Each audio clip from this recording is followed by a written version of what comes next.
Truputį istorijos. Neurosensorinė stimuliacija turi savo pagrindinį pavadinimą. Tai yra audio psichofonologijos terapija, kurią sukūrė ir išrado gydytojas profesorius Alfredas Tomatis.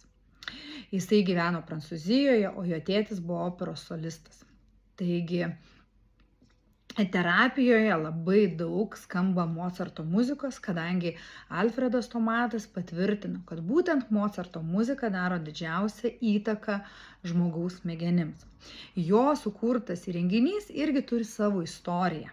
Tai yra, jisai labai stipriai keitėsi keičiantis laikmečiams. Tai yra, nuo juostelių buvo pereinama prie plokštelių ir šiandien dienai labai didelė dalis įrenginių jau yra suskaitmeninti ir pereita į skaitmeninius įrašus.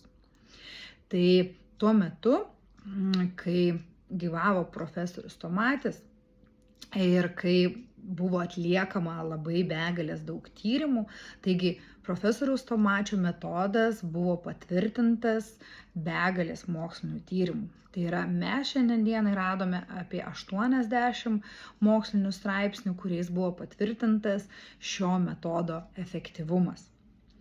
Jeigu žiūrint toliau, atsiradus tam tikrai naujam metodui, atsirado ir kitų rinkoje tiekėjų, kurie panaudoja pagrindinį esminį metodą, sukūrė savo įrenginius.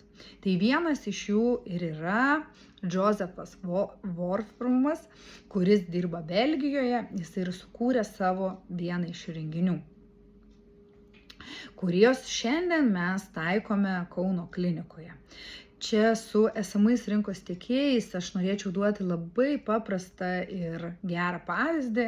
Tai kažkada kažkas išrado dviračius, bet šiandien dienai rinkoje mes turime labai didelį dviračių tiekėjų sąrašą. Tai yra, kas tiekia elektrinius, lengvus, bėginius, paprastus, triračius. Tai lygiai taip pat atsitiko ir su Tomačio metodu, kad atsirado labai daug įrangos tiekėjų. Taigi, tokia trumpa profesoriaus Alfredo Tomačio istorija.